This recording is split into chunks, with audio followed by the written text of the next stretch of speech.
time out of your day. We know that everybody is extremely busy, but we are in for a treat today. During our 2023 strategic planning session, we identified that marketing our community needed to be one of our top priorities.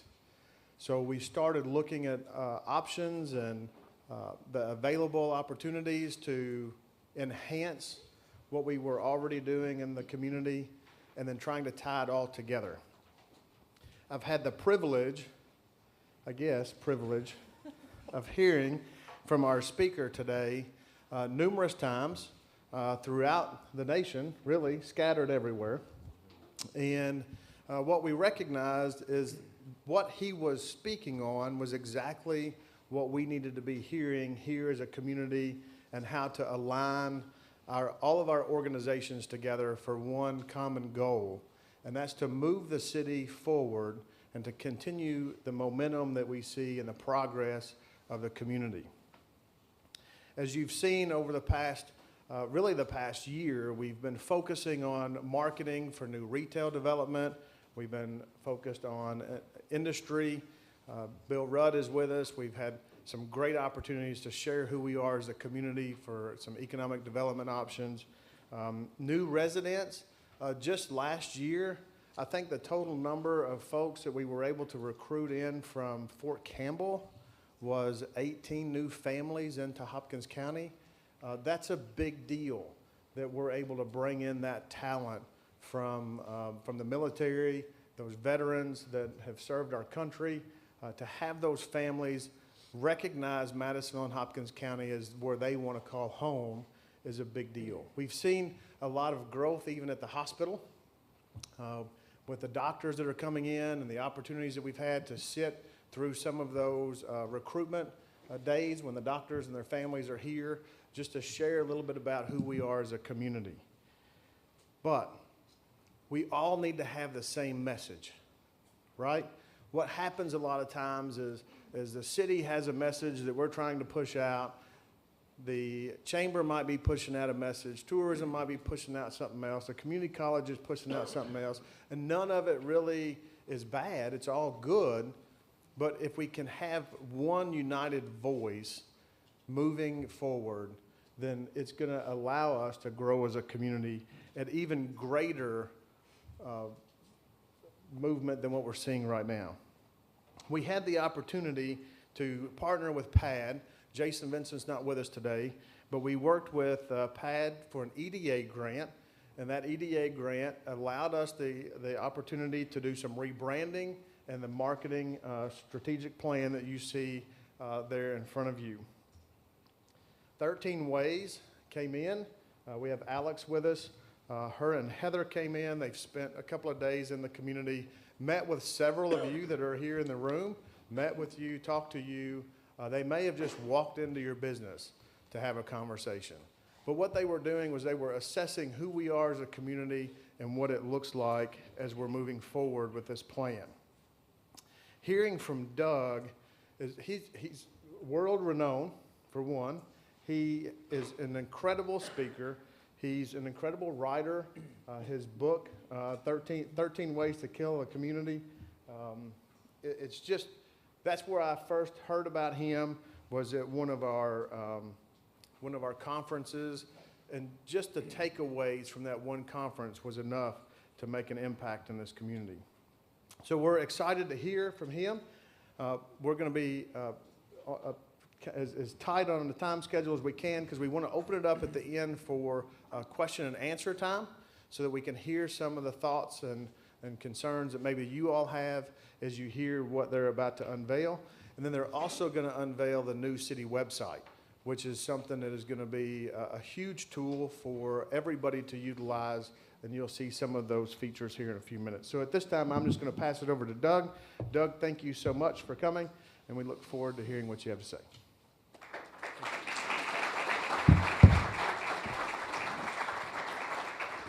All right, well, thank you so much for that. I appreciate the introduction. So our team is here. I'm going to start off. This is the only projector that works, so if I'm in your way, I will not be offended if you get up and migrate over to this side so you can see the presentation, okay? So Heather Thompson couldn't be with us. She was under the weather yesterday before we caught our plane, and so she wasn't able to be here, and she's very sad about that. With me is Alex. Alex is, well, how do I describe Alex? Alex has worked with 13 Ways for a couple of years now, and she is remarkable as a communication and marketing expert, but also on downtown revitalization, because she chairs the Downtown Revitalization Committee for the City of Edmonton, fourth largest city in Canada. So her expertise on this project has been phenomenal, and I'm so glad she was able to join me. And my name is Doug. Now, I founded 13 Ways because I wrote 13 Ways to Kill Your Community, which is about the mindsets that sabotage our own success.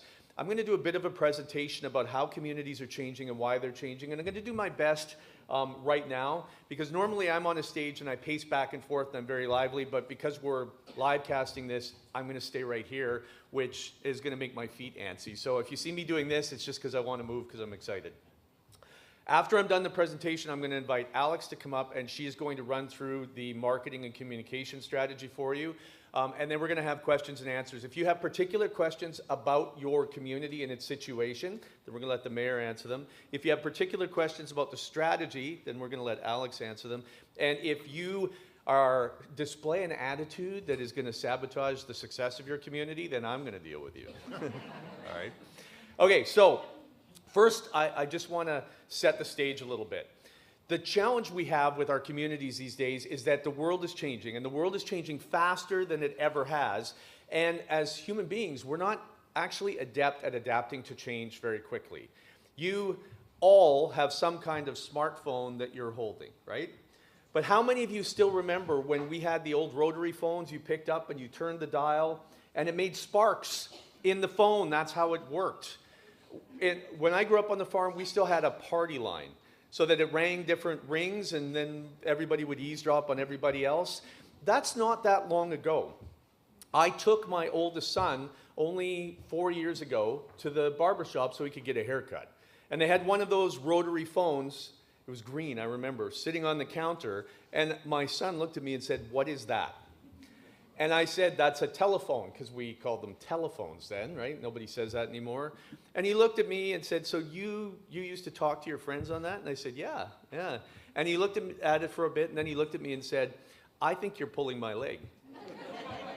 And I said, "Why would you think I'm pulling your leg?" And he said, "If that's a phone, then where do you get the pictures?" Because every phone he's ever had is something more like this. And then when I showed him how it worked, how you actually picked up the receiver, put it to your ear, dialed, you couldn't walk around the house because it was attached to the wall. I remember him looking at that receiver and going, "Oh, that's why we have that for a symbol for a phone call." That is still the symbol for a phone call, and he has never seen one in his life. We now have more power on our laptops and our home computers than all the technology that were used to launch the space shuttle into space. And we sometimes take for granted just how much computing power, how much technology has changed. In fact, I bet some of you in this room remember what a 3.5-inch floppy is. Younger folks, it's not a dirty joke. It was a, yeah. You gotta laugh too. It was a little square disc about 3.5 inches long that you used to store data on. I remember the movies that I watched said that people walked around, spies did, on movies with these because it held every secret you ever needed to have. And now we walk around, this is an 8 gigabyte drive. They go 256, gigabytes. Just on this 8 gigabyte device, you would need 4 rooms this size, full from floor to ceiling with those 3.5-inch floppies just to store the same data we put on this. And the one that we sometimes really forget about is vehicles, just showcasing how quickly things have changed. I asked my engineering cousin what the definition of a vehicle would be. And he said, well, let's see, I guess it has to have wheels and it has to be powered by something other than a human being. And I thought, okay, a horse and buggy, that works, a horse and buggy. And he said, yeah, I think that's a good definition for a vehicle. And then I thought, I wonder how much the world has changed since we moved from horse and buggies to combustion engines at the turn of the last century. And I did some research. You can Google it online. There is a picture of Fifth Avenue in New York City where they are all horse and buggies, and there's one combustion engine. The year is 1900. The same picture 13 years later, in 1913, of the same street in New York City has all combustion engines and one horse and buggy. And the reason why that was interesting was because a survey was done by newspapers of the day on how the public would accept combustion engines. And it turns out most of the public said, there's no way I'm ever going to drive one of those things. They're noisy, they leak, they smell bad, they're noisy. I don't know what they thought the horses were like. I mean, it's the same application. But individually, we said, no, I don't like them. But as a society, we adopted it very quickly. And that's the challenge. We see the way the world is changing nowadays, and we often say, I don't like it. I don't like the change that's coming. It doesn't fit into my mindset from a few years ago. And we resist it, except society adapts it very quickly.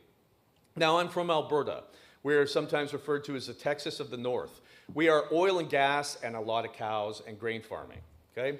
Now, we still have people, if an electric vehicle goes down the road, we have people in diesel trucks that pull out in front and stomp on the gas to coal roll them. It creates a big cloud of coal, of black smoke to protest. We actually have people parking in front of electric chargers to protest so that electric vehicles can't pull in front and charge.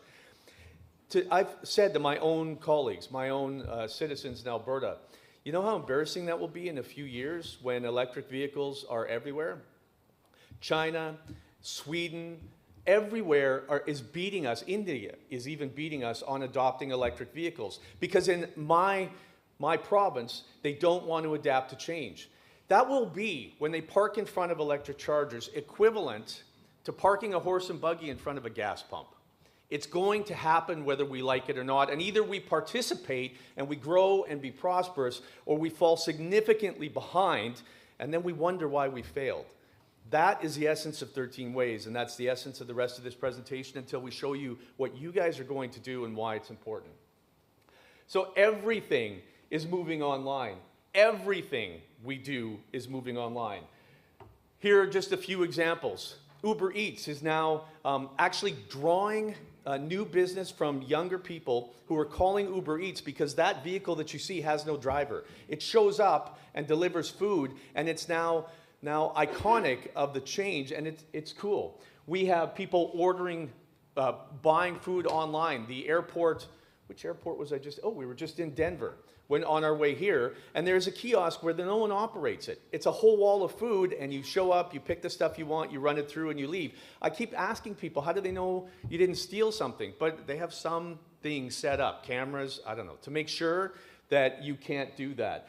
That robot on the top left-hand corner helps with checkouts. But in Alberta right now, it's used at banks to greet people. And you guys might not even know this, but in the United States right now, one of them has been programmed to be a doctor with an algorithm built in to do diagnoses of medical conditions.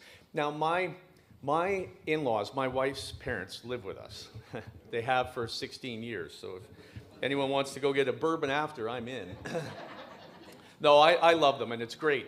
Except, I was telling her about this robotic doctor that actually is diagnosing diseases and people's conditions thousands of times more accurately than a traditional doctor. I still like traditional doctors, but it's got a built-in algorithm that makes it more robust and more accurate. And I asked my Portuguese mother-in-law, what do you think of that? And she said, no, son, I need to see the real doctor. But I asked my kids about it, and they said, that's cool, Dad, when can we go? Because they're not used to the traditions, and it applies to everything that's transitioning in our community.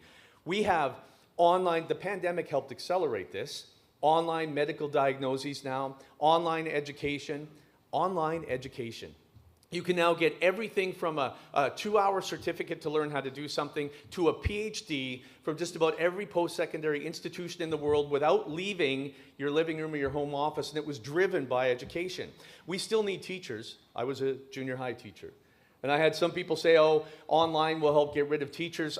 We still need teachers. They're just going to be online. But I want to tell you something. In the pandemic, post-pandemic, there was an analysis done about the internet. Education grew online faster than anything else online. For the first time in the history of the internet, something grew faster than pornography online. I think that's a good sign for us. Don't worry, there's still lots out there if you're looking for pornography. But And so everything is moving online. Every single aspect of our community is being impacted and transitioned by technology. And what does that mean for communities? It means that artificial intelligence, something that I know a lot of us are afraid of. I'm still antsy about it sometimes too, but it's not going away. We need to learn how to use it more appropriately. You can get groceries online. Now you can get groceries without even having to see another human being when you go into the store. You can design your own exercise classes. You even, our colleague Heather, wanted to see the impact of artificial intelligence, told her about her family and what they needed, and it created a will for her. It wasn't perfect, but it created a will. You can do so many things with new technology, and it is changing the way we do jobs too. I mean, now artificial intelligence is we already had robotic surgeries, so that a doctor 2,000 miles away with a remote connection could do surgery on someone, and now they're learning how artificial intelligence can help make that more effective. You here, I'm always impressed by what you guys do in the United States with technology. You have, for a long time now, for multiple years, have had a anesthesiologist robot that has been giving anesthetics to people before their surgeries. It did over 1 million surgeries without a single incident. And then it almost killed someone. So they pulled it offline and they did an analysis, and it turns out that the human anesthesiologist overrode the anesthesiologist robot, and that's what almost killed the patient. So it's been put back online and now done hundreds of thousands of surgeries again without incident. I'm not saying they're going to replace anesthesiologists, but the world is transitioning and changing. Cars, autonomous vehicles, lawyers even. There was a competition, again, ran here in the United States by 6 of the top law schools in the United States. They gathered 20 of the greatest lawyers in contract law and had a competition against an artificial lawyer. They had 8 mistakes put in 6 contracts, and they had 3 hours to find them. The lawyers took almost all 6 hours and found almost all the mistakes, 80% of them. The robotic lawyer found 95% of the mistakes in less than 2 minutes. Now, I'm not saying that we need to replace lawyers, but think about the retainer fees you can save if we... Yeah, sorry to any lawyers out there. I always wanted to be one. I found out what you guys do. Again, that's a joke. You guys we'll carry on and have some fun. Next up, because technology is changing everything, but there are other elements that are changing too, specifically our values and the way we value certain things. Beautification in most communities is considered a nice to have. I've had so many communities say to me, Doug, we've got to work on all the essentials, and then we'll work on beautifying after 10 years. Except what happens if you spend the next 10 years spending all your time, money, and energy in doing the stuff no one can see, and your town isn't beautiful, isn't aesthetically pleasing, isn't attractive, then people will keep driving by. And what happens at the end of 10 years? No one's come to your community, and now you have no resources left to invest in that beautification. Aesthetics matters because we're all genetically attracted to aesthetically pleasing things. It's a fact. And it's not a superficial or shallow trait. It is actually built into our way of thinking. As human beings, as animalistic human beings, and I'm sorry if this might offend any religious sensibilities, but think about an animal. A female cheetah comes out of the jungle because it's time to find a mate and gets to a clearing, and there are 2 male cheetahs. And she looks at them both. And this one comes out of the jungle with nice hair, lots of muscles, looks healthy and strong. Right?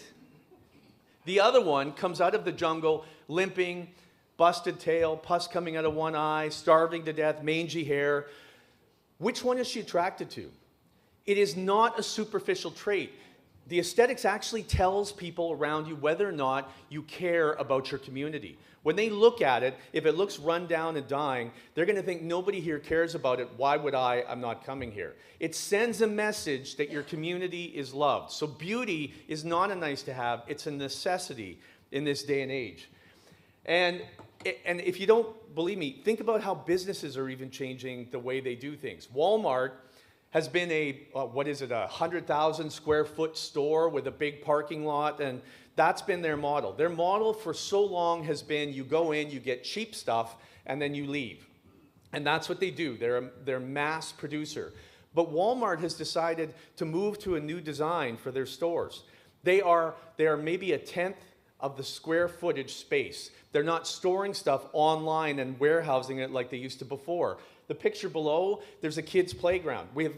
Every Walmart's going to be different. There are other ones that have walking trails and fire pits for people to gather, wine bars, a brew pub on top of the building, social spaces, great places for Instagram photographs. Why do you think they're doing that? They're creating walkable spaces where people like to gather, where you can socialize. If you look at all of the new Walmart designs, and you can Google them, every single one of them looks like a great downtown where people want to spend time. If Walmart has realized the successful business model moving forward is more community space, more placemaking, more of a community feel, then maybe our communities need to adopt the same sort of strategy, because they're trying to copy what we should already be.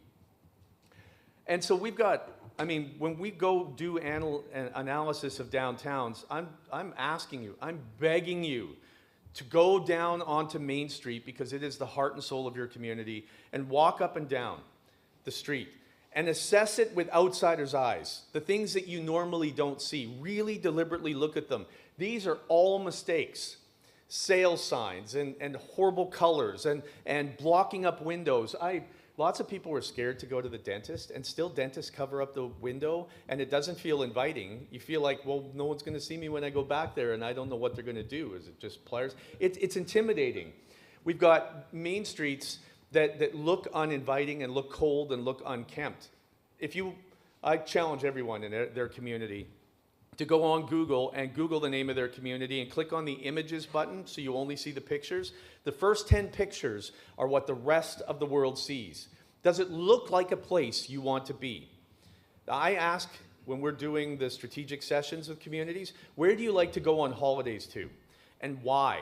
And people describe twinkle lights, they describe trees, they describe the warm feeling, they describe music flowing into the streets, they describe this place that's almost magical. Not necessarily Disneyland, because we can't all replicate Disneyland, but a warm, friendly, inviting place. Does your community have that feel? You need to move away from this and move more aggressively to this. You can instantly feel the change in aesthetics when you see these pictures, the message and the communication it sends about whether or not you value your community, whether you appreciate taking care of it, whether the business owner appreciates their business and taking care of it. It's incredibly powerful, the story that tells. I want to share one quick story with you.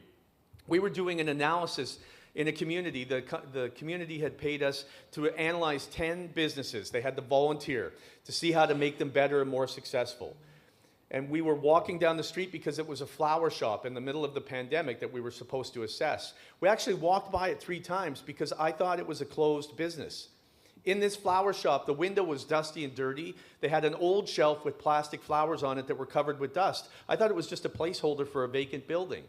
We got in, it smelled dusty, it smelled dirty, it was old carpet, it didn't have a fresh aroma. So we explained to them why it was important to change the style a little bit. Put fresh cut flowers in the windows. I'm the kind of guy during the pandemic that would have walked by, seen the fresh cut flowers and said, I better buy those for my wife before I get home, because we've been locked up together for a year, and it's a good way to apologize and say I love you. So we explained this to the business owner, who said, no, the community should just give me $3,000 so that I can survive, because without money, I can't survive. But ironically, flower shops were one of the most successful businesses during the pandemic because we were all cooped up together and we needed to buy flowers. And it brightened up the place because we were stuck at home. And a lot of flower shops did things like buy an unassembled bouquet, we'll send you a bottle of wine too, and then join us online and you can assemble the bouquet. We'll show you how to cut flowers and do things. It was one of the most successful businesses during the pandemic. And he refused to make the changes. He just wanted money from the municipality. And ironically, in the midst of a pandemic that made them successful, he had to close his business because he refused to change and adapt, because he didn't recognize how much aesthetics meant to the success of his business and his community. And now we also need to, post-pandemic, redefine our streets and redefine the events and the socialization that we have in our communities. The challenge we have is that we've done this to ourselves. In the 50s, it started in many communities. Everyone lived downtown. Now, my hometown was about 30 years behind the rest of the world in everything. It still is. And so when I was a kid in the late 70s and the early 80s, we would go downtown on a Thursday night, any night of the week, and there were people down there. At the restaurants, the streets were full of vehicles, people were walking around. We just went down so we could see what was going on, and I always found my friends on Main Street wandering around, and then we get to hang out. We go to the pool because it was still open, or we go to the arcade because it was still open, or we just wander around, go to a restaurant, go socialize with other kids. And then in the 50s, though, we realized that we could build these subdivisions on the edge of town. And farmland was cheap. So we bought this land, and we built 3-bedroom, 2-bathroom, 2-car garage homes in the 50s. We created the suburbs, and we thought everything was going to be great.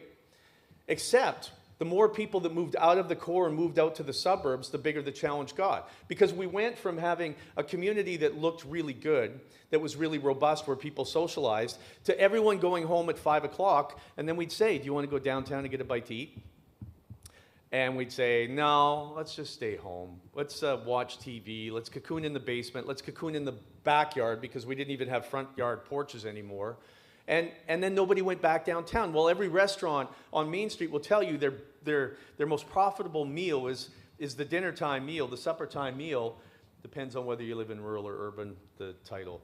But that meal was most successful because you have the biggest meal and you usually have a drink that goes along with it, and so they make a lot of money. When no one came back downtown to have dinner, supper, and they had to face only having breakfast, coffee time, and lunch, lots of them closed. More and more of them closed. In fact, then when more and more of them closed, we had less and less space to socialize on Main Street. So we started to go down to Main Street, pull up right in front of the business, buy our stuff, and leave. And so nobody socialized on Main Street anymore, and they got less and less populated, fewer and fewer people there. And then pretty soon businesses said, why would I ever be open after 5 o'clock? Because no one's down here. And then people said, why would I go down after 5 o'clock? Because nothing's open.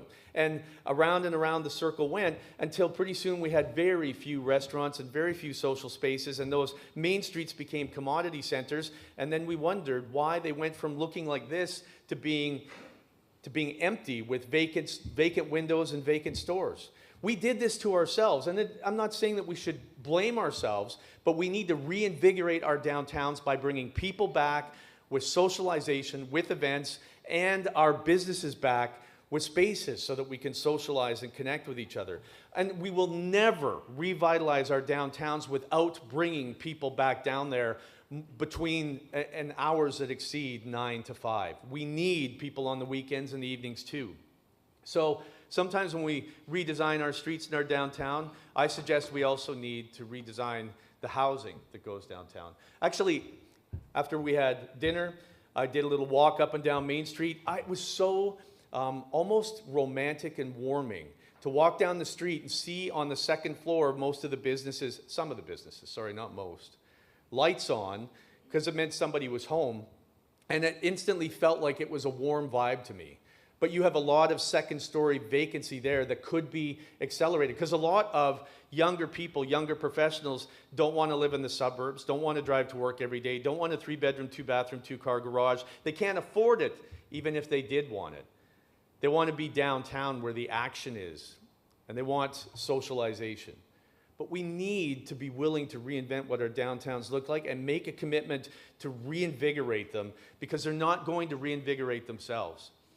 I still have business owners or municipal leaders, thankfully not any of these, or other members of the public who say to me, let's let the business community do that. They can reinvigorate downtown, except if they're coming from somewhere else and it looks like you're not investing in your own community and your own downtown core, why would they?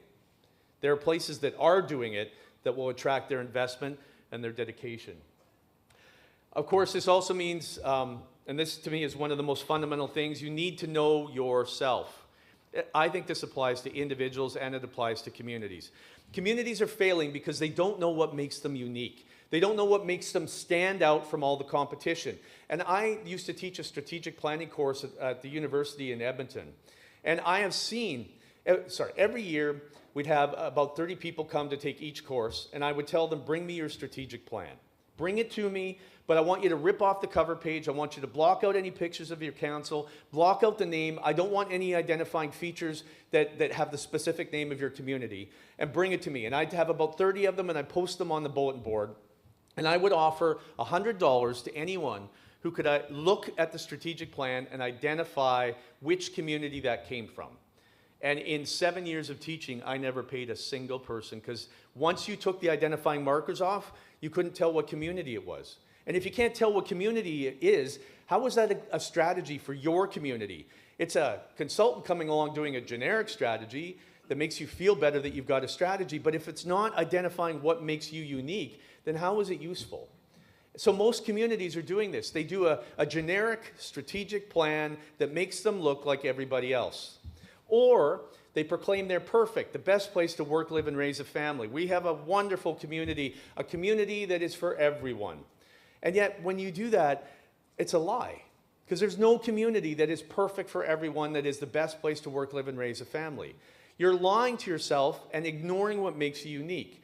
And it doesn't matter which way you do it. Whether you try and be like everybody else or try and be exceptional, you've missed the point if you're not talking about what makes you unique.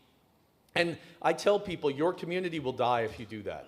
It'll be like that body in the morgue that has no unique features, no identifying identity, nothing that separates it from other bodies in the morgue.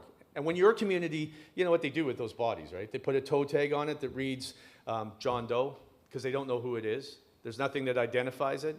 When your community dies, trying to be perfect or trying to be like everybody else, its toe tag will read the best place to work, live, and raise a family, because your community will die if it doesn't know what makes it unique. And I'm going to tell you something else.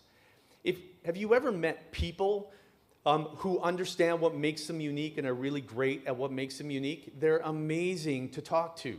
They have interesting stories. They're interesting people. Have you met people that try and be like everybody else? They're boring. Have you met people that proclaim they're perfect at everything? They're jackasses. Don't be boring or a jackass. Be unique and be amazing at it. And then you need collaboration and cooperation. We have, actually, I'm gonna show you this, okay? We're gonna move to the next slide right away. Collaboration and cooperation is one of the most fundamental things that will help move your community forward. We did a bunch of research for the last few years on what set communities apart, all over North America, the United States and Canada, from one end of the coast to the other. There are 5 factors that we identified that make your community successful. 5. Now, taxes, specifically low taxes, was so low on the list, I almost left it off, until I realized that people would go, oh, see, he forgot taxes, so I left it on there. Low taxes was not the factor that determined where people lived, where businesses went, where investment went. It was so insignificant, it actually shocked me, because I was in politics for 13 years in Alberta, equivalent of being in your state legislature. Been through rehab, I'm recovered now. But I was in politics, and I was a conservative, so I always thought you lower taxes, that's how you do economic development. You drive economic development. Except it turns out with all this research, that's not what does it anymore. I don't know if it ever did. Maybe it worked in the 80s, but it doesn't anymore. Low taxes is not the driver. I know I've never seen a jurisdiction spend their way into success, but I've actually never seen a jurisdiction ever cut their way into success either. Every place that we talk to, every economic development, every site selector, every industry, every business said we want reasonable taxes with reasonable services, or great taxes with great services. We just want to make sure you're getting value for money. So the 4th factor was infrastructure. Water, wastewater, railroad, runway, also high-speed internet and connectivity. It is now as fundamental as water is to your community. And Main Street buildings. Most of our Main Street buildings were designed to be 4 times larger than what we need now, because we used to have to store the shoes in the back, store the goods in the back. Now we don't need to do that as much. And so a lot of business owners say it's 4 times too big, and that's a lot of heating, that's a lot of bills, that's a lot of upkeep and maintenance. And we have communities, not necessarily yours, but communities we've worked in where the buildings are far too large, no one's going to buy them. And so the community waits for businesses to take them over, but no one's coming. So that infrastructure is number 4. Number 3 was housing and workforce. Those 2 things go together, because the housing you have, the more diverse it is, the more diversified your workforce. The more diversified your workforce, the more diversified your economy. But if you don't have a workforce or housing, it's really tough to attract anyone. My parents' generation was a generation that would move to where the jobs were, but now the jobs are moving to where people want to live.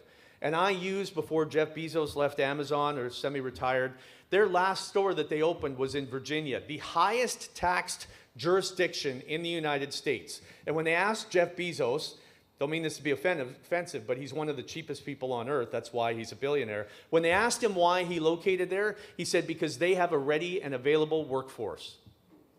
We worked in a community that lost about 3,000 people in the community. It lost 400 jobs from one large industry leaving. And when we worked with them for a year, we explained all the opportunities, helped them with a marketing and strategic plan so that they could attract people from the city that was an hour away. They had phone calls from seniors and semi-retirees that wanted to buy lots by the golf course because it was more affordable to live there. The only lots available were for 3-bedroom, 2-bathroom, 2-car garage houses that the seniors didn't want because they were too big. And when we said you should redesign the lots to accommodate the seniors that want to move out from the city, they said, no, we want to attract young professionals. But young professionals weren't moving there. Because when we were there, the town of 3,000 people had about $7 million in the bank, and half the streetlights were burnt out. Main Street was dead, and there were very few businesses open, but they seemed to think that they were going to retire, and they didn't need to invest. And when we finished, everyone in the community understood the investments they needed to make on Main Street in the community to help make it more successful, except the city manager, who came up to me after a year of work in the final presentation where everyone was excited, and he said, we just need to attract a business that will employ 250 people here. And I had to take him into the corner and sit him down and remind him, you don't have 250 unemployed people here. You don't have a workforce here for them to come. They will look at you and go, no, your Main Street's dying, people don't want to live here, you're not going to attract a workforce, and you don't have an available workforce. They would rather pay more taxes in a good community where people wanted to live that had an available workforce. So number 3 is workforce and housing. They go hand in hand. Number 2 is quality of life. Quality of life is essential. After the pandemic, it was happening before, but post-pandemic, people are moving to quality communities where they want to live. We watched them move back to their parents' small town where they could have more connectivity and socialization. We watched them move to communities that had a great quality of life because the pandemic showed us work from home is not the only option. Now you can work from anywhere, which means they can pick a place where they want to live, a quality place. Now, quality of life means the infrastructure the community provides, a great recreation facility, walking trails, indoor tracks, swimming pools, that kind of stuff. But it also means the kind of businesses you have in the community. Do you guys have to attract doctors here? You have a doctor recruitment committee?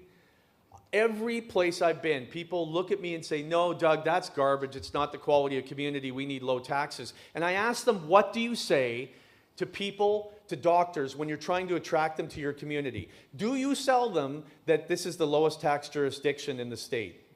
No, you sell them on the quality of life. Your spouse and we have great events to go to. We have a robust downtown. We have great restaurants. You're not very far away from professional sports. We have lakes and rivers. We have a beautiful scenery. You sell them on the quality of life. That is what drives people to your community, not low taxes. So quality of life is important from the municipal perspective and the services and quality of life offerings that the business community offers as well. And number 1 is collaboration and cooperation. We had so many economic development, investment advisors, strategic people who asked, who said, we'll send someone in to a school board meeting, to a council meeting, to a regional meeting to see if they collaborate. If the municipal council collaborates with the Chamber of Commerce and the school board, the volunteer organizations and the Downtown Business Association, if they don't, we won't invest there. If they can't partner and collaborate with the regional municipalities around them, we won't invest there. And one lady in Minnesota summed it up best when I presented this and asked for feedback and criticism. She said, no, this is perfect. She said, imagine it this way. Let's start at the bottom. We invest in this town in Minnesota because it has the lowest taxes. Excellent. except we go back up to the top and there's no collaboration or cooperation so that you have a coordinated marketing strategy and are communicating the value of the community. So people don't move here, businesses don't move here. You don't even have enough money to do anything except the basics. You don't have enough money to actually contribute to a marketing strategy, to make sure you have the right branding, to do the things you need to do, then pretty soon you won't be able to offer the quality of life you need to compete against other communities. You won't have the municipal infrastructure that enhances the quality of life or the business community that offers the quality of life. And if you don't have quality of life, good luck getting a workforce to come here, because this isn't a place where people want to live. Then you can't deal with the housing issues. And if you don't have a workforce and housing to accommodate them, you don't have a diversified workforce, you won't diversify your economy, and you don't have an established workforce, people aren't going to come because they want an established workforce. And if you don't have a workforce, then you're not going to have new investment in businesses. So if you don't have a people and you don't have businesses, good luck having the tax base to build the infrastructure, the water, the wastewater, the railroad, the runway, the internet, and the Main Street buildings that you need and actually to make your community's economy grow. And if you don't have that, then your taxes may be low for now, but they won't be for long, because your Main Street will die, businesses will close, people will leave, and those low taxes will have to go up just to continue to provide the same services. Now, as a conservative kind of guy, as a guy more on the right wing of the spectrum, who thought you lower taxes to do economic development, it has struck me that low taxes is not the driver of economic development. It's the consequence of good economic policy. It's the consequence of collaborating and cooperating so you can build a quality of life, so you can attract a workforce, so you can attract businesses, so that you can build the infrastructure you need so that you can keep taxes low. Now, to me, that was an epiphany, and you may still disagree with it, but I have countless amounts of research that support that. So you need collaboration and cooperation to move forward, and that leads to co-opetition, growing the pie. We have seen examples where businesses co-locate on purpose. If you ever go to a furniture store in a larger center, you'll discover there's 8 more furniture stores around them. The reason why is because now they know that they can attract more people, because there's a conglomeration of businesses and you can see all the couches in all 8 stores all at once. We had a situation in Edmonton where there were 11 of them, and one of them moved to the other side of the city because they said there was too much competition, and that they went broke because no one wanted to drive across the city to see another couch. We have communities that have brew pubs on them, and they've become exceptional at that. We had one that had 3 brew pubs. We said you should have a 4th brew pub. They said, no, that's too many brew pubs. We did the strategy for them. We talked to the brew pubs. They got very excited, actually realizing the potential they had to grow and being a destination place for brew pubs. And they had competition from 3 more brew pubs that wanted the one space we created. And after one of them won it, the other one second one also went and located, so now they're going to have 5 brew pubs, and it's starting to become a destination for that. But when we started, the 3 brew pubs that were there said, no, this isn't going to work. I said, you know what? It's exactly what happened in Nashville, Tennessee, when they had 3 live music venues, and they said, that's enough.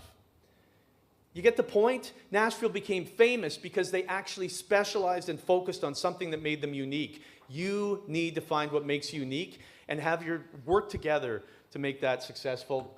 And the last one I'm going to talk about is communication and the marketing strategy that you need. Your community has identified areas where it knows it's unique.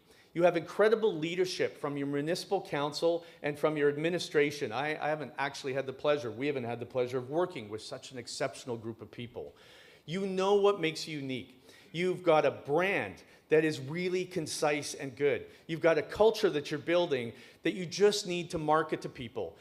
Once you've identified who those people are, you can market to them, but you need, even though all of your groups do work very well together, it's actually quite impressive how well you work together.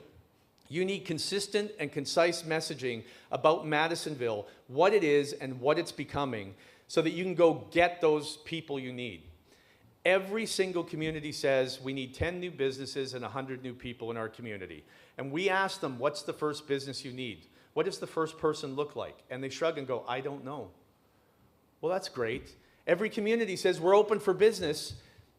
but you should know which one you want to go get and go get them. You should know the people that would identify with the value proposition of Madisonville and go get them. You don't need a billboard that markets to 1 million people. You need a targeted marketing campaign that reaches the first people that are going to love Madisonville. They just don't know you're here yet.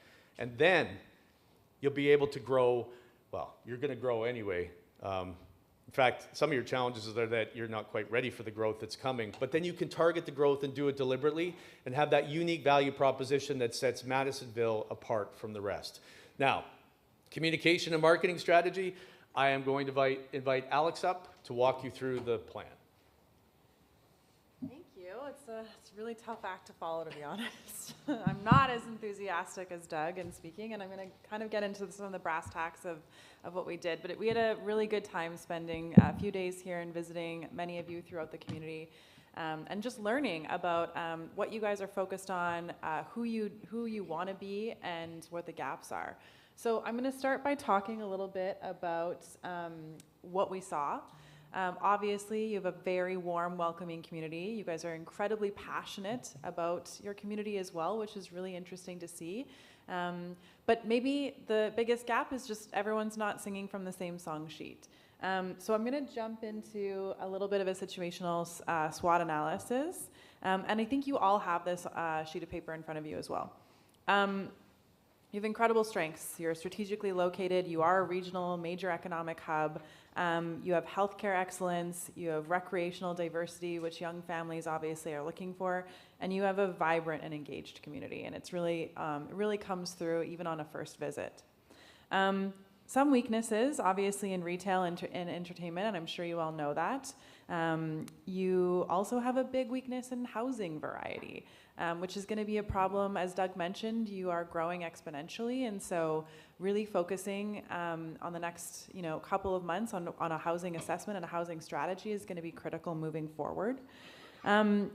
You have an established identity, but you're not all singing from the same song sheet, which is also what we're hoping to change through our work and our strategic plan, is giving you the key messages and giving you the target audiences in which you can kind of go out and successfully market Madisonville. And childcare, big gap, because when you're attracting families and you're attracting younger folks to the region, childcare is the first thing that parents work for, and it's a major economic driver. When people can't be at work because they have to take care of a sick kid, it does really plague the economy. And so figuring out a childcare strategy is going to be a really important next step. You have so many opportunities, though. You have a huge amount of economic growth potential, and you're seeing that with the big box stores that are moving in. They're attracted to this place for a region, and it is because they're seeing the potential and the economic growth in front of them. You have great community development. Again, you have that regional hub status. And childcare is both a weakness and an opportunity, to be honest. Once you build it, they will come. And it is factual. As soon as you have those spots available, you will start to see younger families look at this place as a really good place to build their family.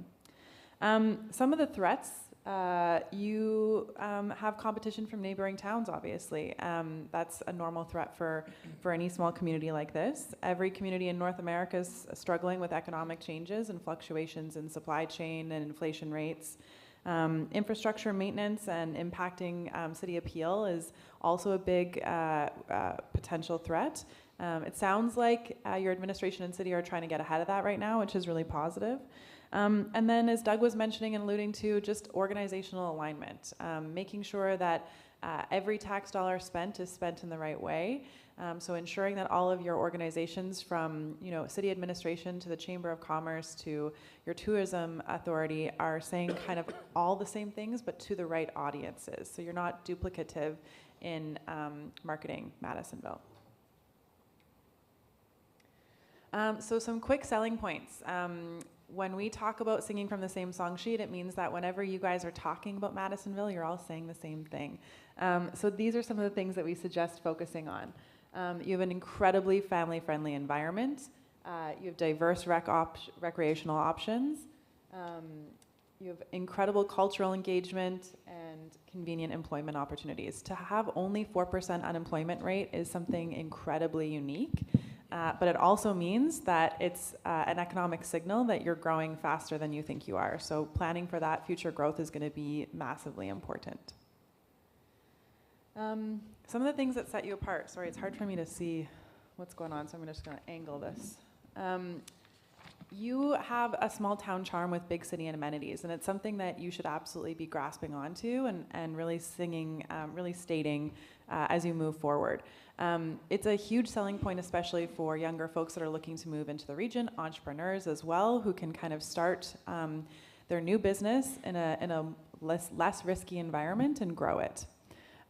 You have a community focus and massive unique amenities compared to some of the regional towns that we popped into on our way here as well. So again, emphasizing anything you can do with that is going to be significant moving forward. Spend a lot of time talking about downtown vibrancy because it's probably the biggest gap that Madisonville faces. So as Doug mentioned, I chair the Downtown Recovery Coalition in Edmonton. And the good news is every single city across North America is struggling with Main Street and downtown vibrancy. The pandemic really plagued our main streets, and it's something that everyone is kind of wrapping their heads around on how to reprioritize. Bigger cities are looking at options like converting office towers to residential, and smaller towns are trying to figure out how they activate their main streets and bring vibrancy back into the core. And you might wonder, why spend time on a main street that is dying when you've got those big box stores moving in? But truthfully, when people visit a town, they look at the main street as the heartbeat of the city.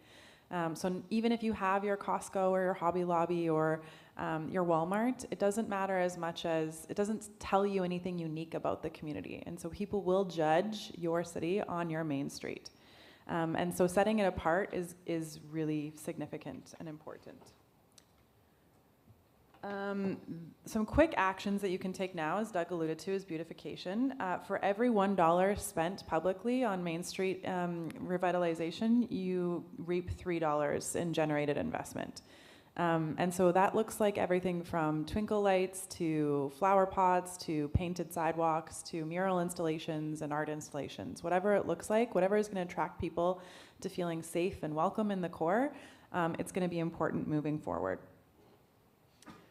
You want to spend equitably and not equally, and this is harder in bigger cities to describe. Your administration has to prioritize every area of the city equally, but it should really prioritize the central business district a little bit differently. And that means replacing broken lights, it means replacing infrastructure, it means picking up garbage in the central business district first before other areas. And it's really important that the community understands that and continues to advocate for that.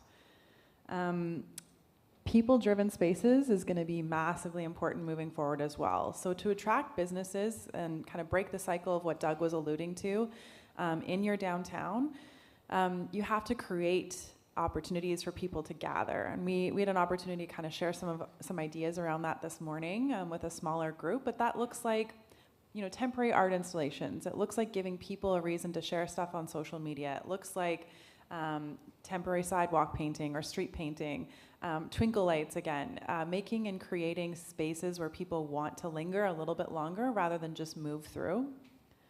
And then rethinking retail. And so as you guys move forward with the plan, our hope is that council and city administration look to reduce barriers to entry for new entrepreneurs into the Main Street area, working with the Chamber of Commerce and working with other partners on attracting retailers into the core is going to be really important as well.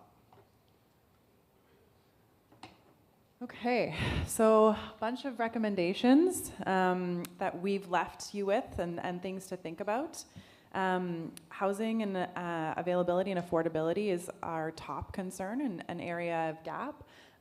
You need to create a community strategic plans that all of your community not-for-profits and for-profit organizations are aligned in what you want to achieve.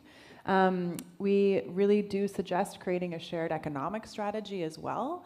And really within those strategies, focus on just three things, what you're going to accomplish, three main pillars of work.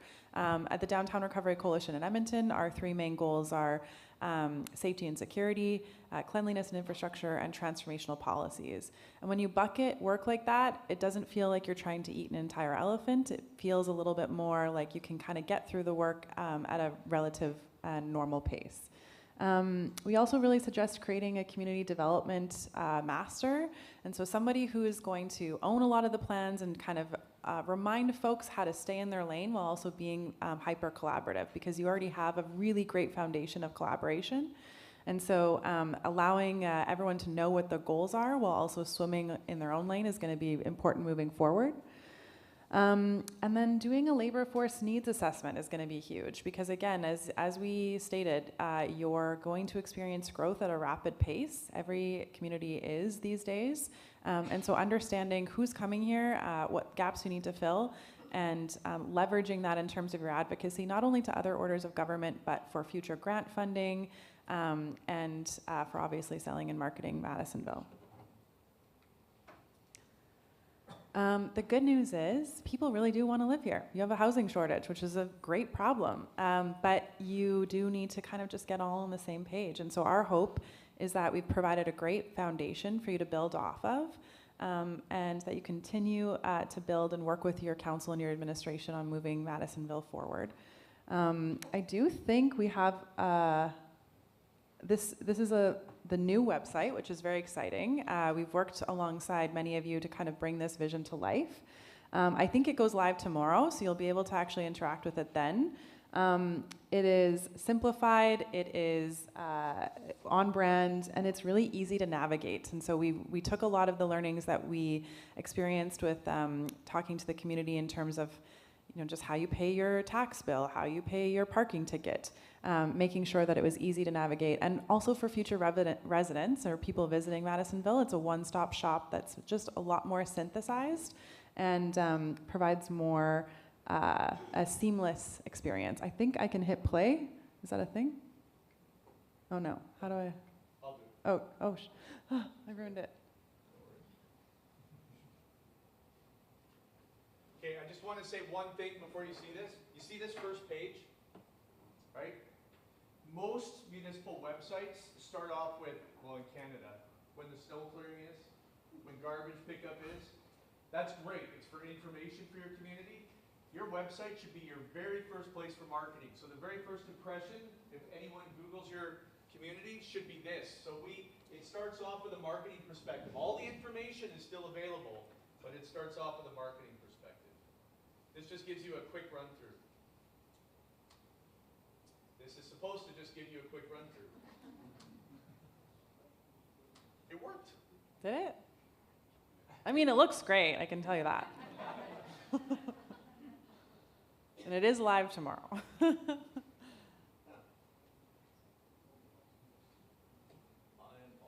I don't know. Oh, wait, it's going. There we go.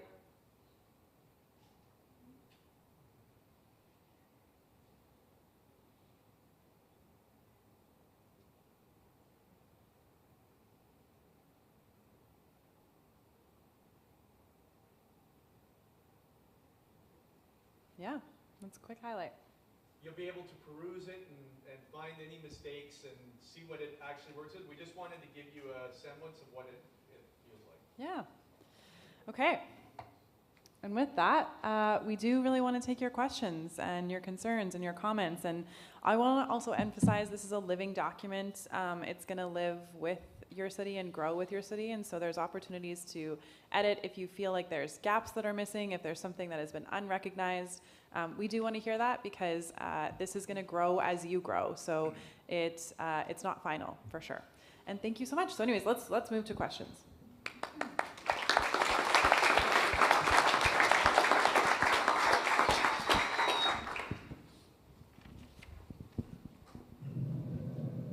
Not to put a mic in your hand. I mean, I was a teacher, so I can talk pretty loudly, but. Hi. Ooh, that's very hot mic. So I just had a baby in December, and as a young parent with young children and older children, child care, I mean, like you mentioned, is a major need in our community. So my question is, what is the plan for creating more child care opportunities, and how will that affect our workforce and housing and all that? I think that's you. That's a me question. Thank you. Okay, so some of the things that we've been working on is there was a grant that was written through the United Way for a child care facility. They've received $2 million for that grant. and quickly found out that to build a new facility is going to be a challenge. So we've worked with other entities alongside of the United Way. They are the lead on the project. That was a grant that was funded through Jamie Comer, through the federal government. The Penner Isle Area Development District is managing that as well. But trying to collaborate with all of the entities, similar to, I think Kiki might be in here, he's in the back with the YMCA. I see Duke over in the corner, working with Habitat for Humanity, working with the Chamber, Economic Development, all coming to the table together to have those conversations of how can we do something with childcare. And it's making sure that everybody's kind of working within their skill sets, because naturally the United Way they're not set up for childcare, but they're set up for the grant, right? So we're working hopefully with the YMCA at this point to find that solution to open up more slots for the community. But it is it's going to continue to be a challenge, because right now I think that the total number of kids under the age of 5 is 3,300, depending on how many's been born in the past couple of months. Around 3,300 kids under the age of 5, all of which need what? Child care. Not all, but a large portion of them. We only have 17 child care facilities available for Hopkins County. So it's a big issue, it's a big challenge. As we're looking at the additional housing needs, we can bring in the additional housing for the workforce, but if we don't have the child care piece, that's where the big hang-up is.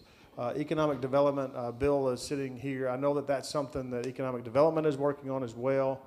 Again, collaborating together to try to come up with that solution. But right now, there is a grant that has been received by the United Way for child care opportunities. So hopefully you'll see some announcements on that piece. But it is nowhere near enough to fill the need that we have in the community. I'm working with a family right now, as a matter of fact. Her issue is that she can't get where she needs to be because she can't get the affordable child care that she needs to be able to get into the workforce to support her kids. And she's a single mother. So that's what we have to try to find the solution for, is how can we work as a community, whether it's just the city working with the YMCA, or if it's a city in the county, or how do we come up with that solution? And it's just going to be an ongoing discussion. But right now there is a grant available that they have already received to move forward in that direction. I'd also just offer, it's really refreshing to hear a community care so much about childcare. Most of the time when we go into a community, it's our job to convince everyone that childcare is an economic driver. And so I think you have a council and a mayor who cares deeply about the issue. The fact that it's even a pillar on the State of the City report that was released is hugely important. And so I'm hoping the emphasis and the collaboration will move with immense speed, just because everyone is pulling in the same direction around childcare. So you should be really proud of that.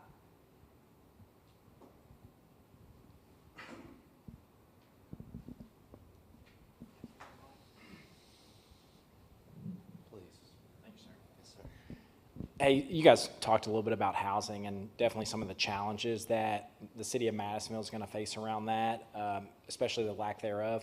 I think, Mr. Mayor, you've mentioned about some possible developments coming to the city around development of housing. Do you care to touch base on that, and also just how imperative the affordable aspect of that is for just the future growth and strategic planning for our town? Yeah, absolutely. So right now we have 2 committed housing developments for multifamily housing that are going to start hopefully dirt work in the next 45 to 60 days. Those will be 27 units for one location. The other one will be around 120 once it's completely built out.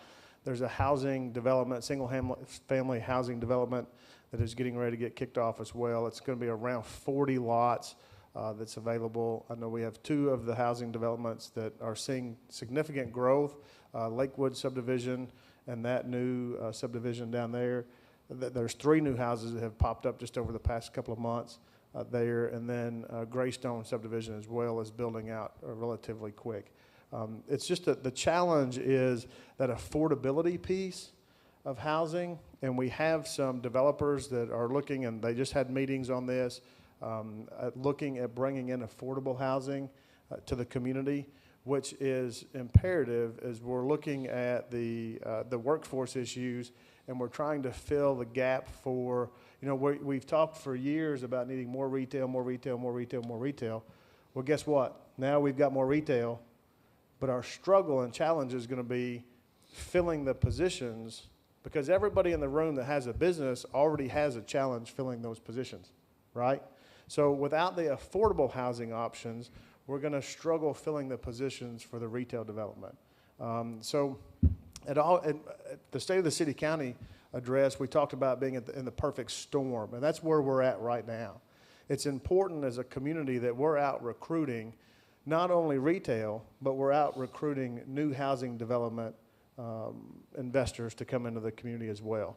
So hopefully we're going to see there's a development that has attempted to do some affordable housing in the community. They're still working through some of the details of what it's going to look like at this point, but it's imperative that we recognize the need for the diverse housing options that we're going to need in the community. A big thank you goes out to Chester and Jennifer Thomas. Paddock Apartments are now online, and I know you and I actually had a conversation about that earlier with Paddock Apartments. That's on North Street, almost right in downtown, right at the edge of downtown. So there are several things that we're working on, and we have some developers from outside of the community that's looking at some more housing opportunities, but the challenge is getting them done fast enough to get in here. The other piece of that is the fact that with the housing developments, the two apartment complexes right now are in a holding pattern because there's not enough skilled labor to get in there to get the groundwork done, to get the plumbing done, to get the electrical put in. So we're having to try to find opportunities, unique opportunities to recruit even those skilled workers to come into the community to fill in some of those gaps as well. But I don't know if that answered your question or not, but thank you.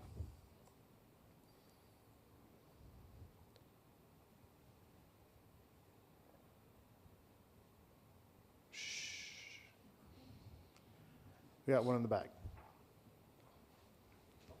I think I can talk about it. When you talk about affordable housing, can you give me a number that you have in mind that you're considering affordable housing? Well, affordable housing to me is those that are working right at that poverty level, just below the poverty level, or just above the poverty level. That to me, that's where our gap is at right now when we're looking at the housing affordability in the community. We're seeing great growth in the subdivisions that we're putting in with Lakewood subdivision, with Greystone, with the new subdivision that's coming in. But those houses are really in that higher end income for the community. So we're needing that lower price range housing option.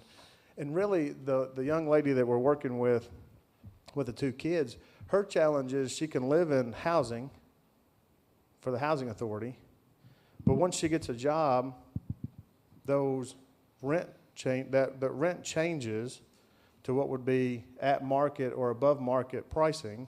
So she can't afford to stay in housing, but she can't afford to go to work because she can't get the child care, because she's going to have to pay somebody for the child care. It's just it's a challenge, and the available housing for affordable housing there's a gap between that $150,000 price range home and then that $300,000 home. Any consideration on revitalization plans to go into older neighborhoods for their homes that need to be updated, give some type of incentive grant for people to go in and do that? Then the house is not as expensive when it goes back on the market and it's more affordable. Well, I think that you're seeing that happen right before your eyes, and as quick as a house can come available, you're seeing investors come in, take that home, and Frank's over there shaking his head. They're taking those homes now. As soon as they're coming on the market, if they're sold at affordable pricing, to be able to go in and put that investment in to put it back on the market. And we're seeing that happen as fast as you can get those listed. And as a realtor, you know that I mean, even right now, housing that's hitting the market is still selling relatively fast for our market. Would you agree with that? Would you agree that those? if they're in good condition.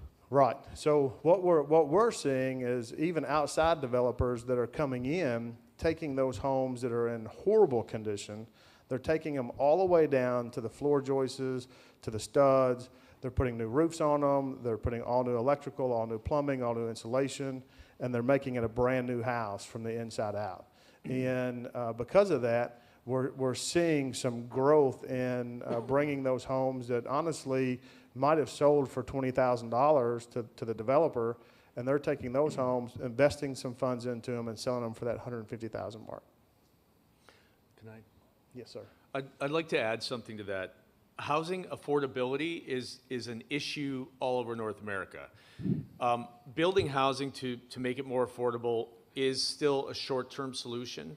The long-term solution is having a diversity of housing so that you have 1 and 2 and 3 bedroom rental units. You have condos for people to buy. You have walk-ups. You have 2 stories. You have townhomes. You need a diversity of housing for a diverse workforce, because people in retail and tourism, it's not the high-end jobs. They need a place to live. So you need diversity.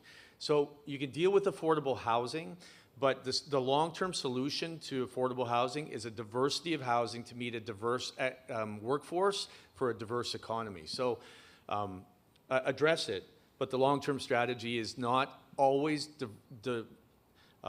going back to a 3-bedroom, 2-bathroom, 2-car garage that's worth $400,000. It's not for everyone. Diversity is the solution to affordability. And you see that even in the Dogwood Villa area, where those condo units, they went from just over the past, let's just say 4 or 5 years, they went from where you could purchase one of those for $140,000 now or $200,000 and $210,000, because it's that senior living piece where it's a condo unit that's much smaller, it's 2 bedrooms, and that's more manageable. Well, there's a waiting list. As soon as they come on the market, you all are seeing those move as quick as they hit the market. So that should tell us that there's more opportunities for developments just like that one as well.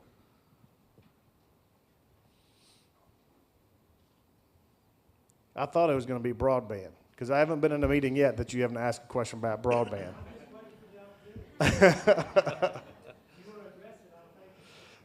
Jack is working extremely hard on the county side, which is as well as with the city on broadband, and you know that's something that's been a top priority. So it's critical for our community to grow, is having that high-speed internet accessibility. Maybe I'll just offer too, everything that we've kind of armed your community with is a great foundation for you to build off of, but it is going to take the leadership of the entire community. It can't just be this council, mayor, and administration. It really is going to take everyone pulling in the same direction. And so I just want to remind you as community leaders, you can only go so far as you all go together. Doug, you have a good saying about that. What is that saying? Which one? I don't know, the two alone forever, 4. I don't know.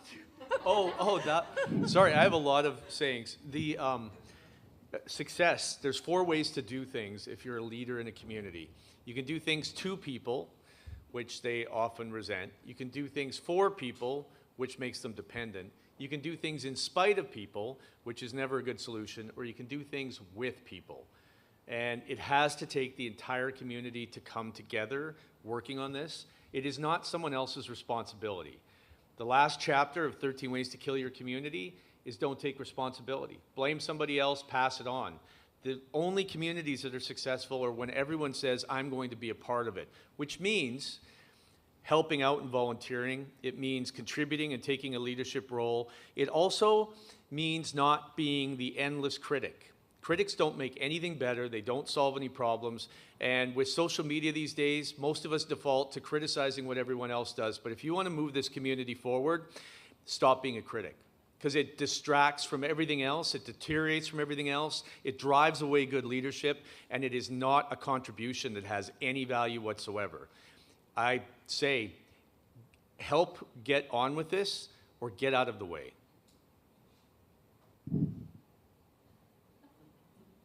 Ooh. I can say Yes, that. sir. What other questions?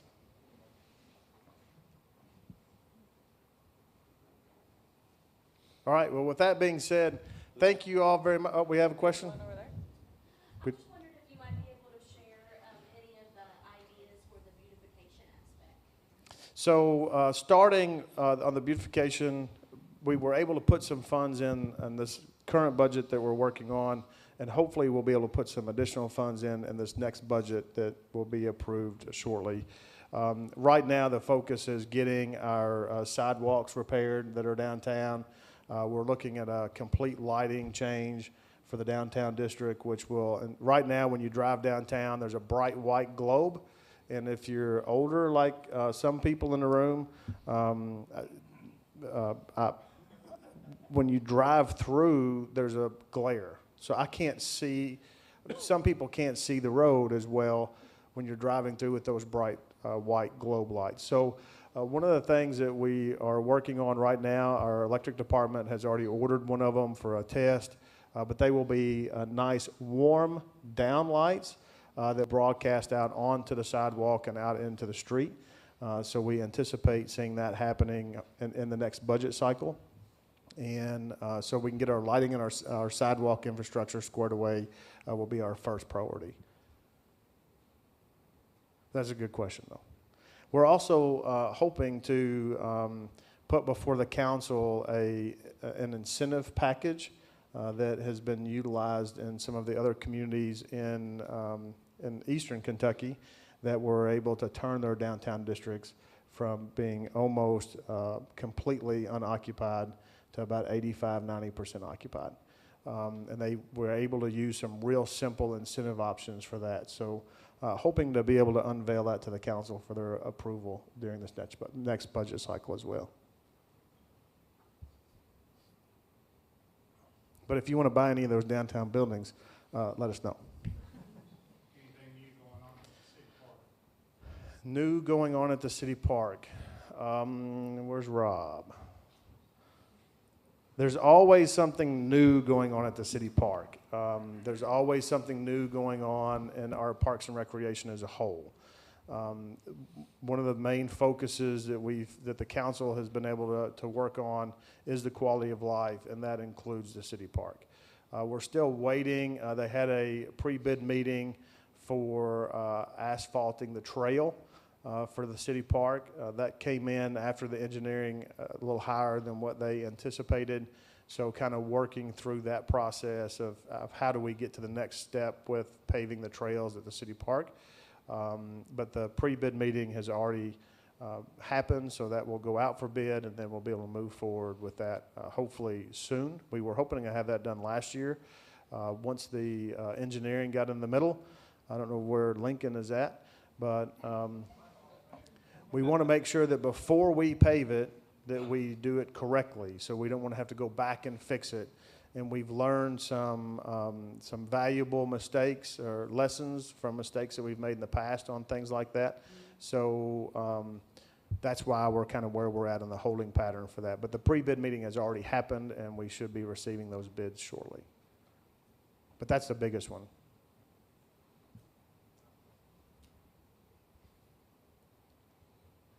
And the fact that Bill Powell has volunteered to volunteer 3 days a week at the city park.